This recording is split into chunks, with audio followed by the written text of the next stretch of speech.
नमस्कार मित्रों, साथियों, भाइयों की बहनों, फाइनली मैं एक बार और बात करने वाला हूं समय रैना के हाईली कंट्रोवर्शियल लेटेंट शो पर। फाइनली उन्होंने सारा लेटेंट का वीडियो जो भी उनके चैनल पर था और जो कि उनके ऐप पर भी था, वो सारा उन्होंने रिमूव कर दिया है as per the concern of authorities. उसके बाद जैसा कि अथॉरिटीज के द्वारा उनको कंसर्न दिया गया था और जैसा कि उनके ऊपर बोला गया था, और अब उन्होंने ऐसा समय रैना ने फाइनली एक स्टेटमेंट भी जारी किया है कि अब जो भी कुछ हो रहा है वो मेरे संभालने के बस के ऊपर की बात है और मैं सिर्फ सबको हंसाना चाह रहा था, सबको एक अच्छा समय देना चाह रहा था। और फाइनली मैंने सारा लेटेंट का वीडियो रिमूव कर दिया है और जो भी अथॉरिटी जिस तरीके का जानकारी चाहती है प्रॉपरली मैं उनके साथ कोऑर्डिनेट करूंगा और उनको सारा जो भी उनको इन्फॉर्मेशन चाहिए होगा वो सारा इन्फॉर्मेशन मैं उनको दूंगा। बेसिकली मैं उनके साथ कोऑर्डिनेट करूंगा। थैंक यू, ये कह के समय रैना ने साइन ऑफ कर लिया। उसके बाद इस पर भी तूल पकड़ने लगा सोशल मीडिया पर कि इस आदमी ने माफी क्यों नहीं मांगा और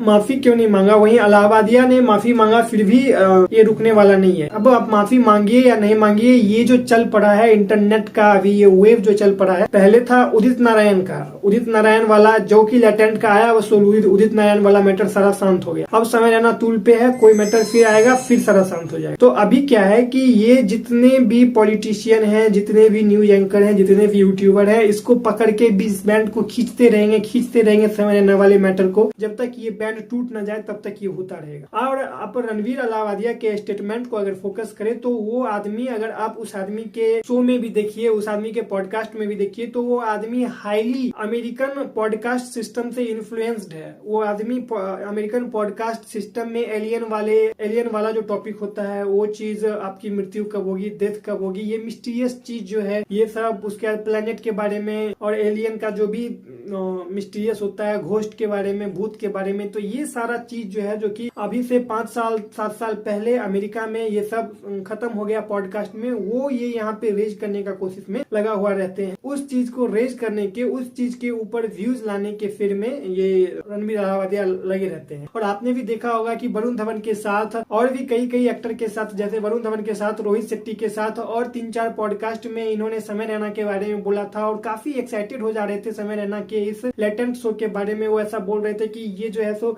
इंडिया का सबसे ज्यादा अभी व्यूअरशिप लाने वाला शो है और बहुत ज्यादा चल रहा है, तो काफी ज्यादा एक्साइटेड थे और कहीं ना कहीं वो लेटेंट शो में आना चाहते थे। और इसी एक्साइटमेंट को देखते हुए समय रैना ने भी उनको इन्विटेशन दिया और वो आए। और जैसा कि आपको भी पता है कि वो आदमी फेम के लिए बहुत ज्यादा उत्साहित रहते हैं और वो वेस्टर्न पॉडकास्ट सिस्टम से काफी ज्यादा इन्फ्लुएंस्ड हैं। तो वेस्टर्न पॉडकास्ट सिस्टम में ये काफी ज्यादा, ये जो सवाल इन्होंने पूछा है, ये वेस्टर्न यानी अमेरिकन सिस्टम में, अमेरिकन जो कल्चर है वहाँ पे ये नॉर्मल सवाल है, उतना कोई खास नहीं है। इंडिया जैसा ट्रेडिशनल सिस्टम वहाँ पे नहीं है, तो ये मैटर वहाँ पे नॉर्मल है। वहाँ पे स्टेप मदर, स्टेप फादर, ये सब बहुत ज्यादा नॉर्मल है, तो उन सब के साथ ये चीज बहुत नॉर्मल है। लेकिन यहाँ पे नॉर्मल नहीं है। वहां से इन्फ्लुएंस होकर सेम टू सेम सवाल वहाँ पे पूछा जा चुका है, तो उस चीज को उन्होंने यहाँ पे पूछा और यहाँ पे बवाल हो गया। ये है मैटर। और अपूर्वा मखीजा का कंटेंट ही वही है, उसी को देखकर आदमी, मैं कोई सांत्वना नहीं दे रहा हूँ कि ये ऐसा है, मैं ये बोल रहा हूँ कि अभी तक तो चलता रहा था,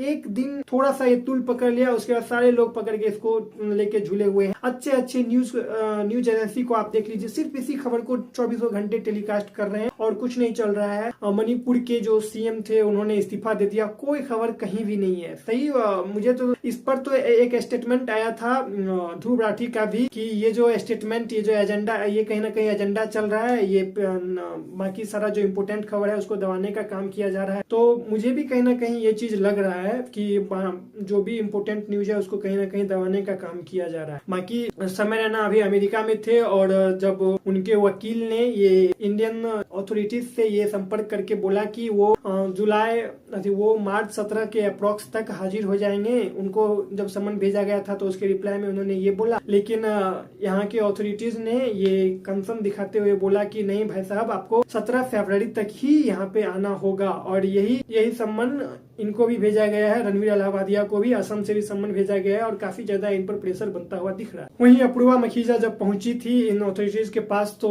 चारों तरफ से ये जो मीडिया है इन सब ने इनको घेर लिया था। और अगर सेम टाइप की केसेस का बात करें, काफी ज्यादा मीडिया, काफी ज्यादा पॉलिटिक्स सब सारा इन्वॉल्व हो जाती है। आप देखिए सेम केस हुआ था आपको ये आर्यन खान वाले केस में, शाहरुख खान को इतना मीडिया से वो इतना ज्यादा डिस्कम्फर्टेबल हो गए थे, इतना ज्यादा वो तंग आ गए थे कि उन्होंने मीडिया को एक तरह से बॉयकॉट कर दिया। वो मीडिया को अब कोई ना इंटरव्यू देते हैं ना कुछ, साफ ही उन्होंने बिल्कुल ही उन्होंने मीडिया से दूरी बना लिया। और ऐसा और सारा बहुत सारा केस देखने को मिला हुआ है। मेरा कंसर्न यही है, जो भी लोग बोल रहे हैं उसको मैं आपके सामने में रख रहा हूँ और उन्हीं सब के बेसिस पे मैं अपना कुछ नहीं बोल रहा हूँ, वो जो बोल रहे हैं वही मैं आपके सामने रख रहा हूँ। बाकी आपको क्या लगता है कि कहाँ तक सही है, बाकी आपको क्या लगता है कि अब समय रैना पर और भी क्या दबाव बनने वाला है, आप कमेंट में जरूर बताना। Thanks for watching.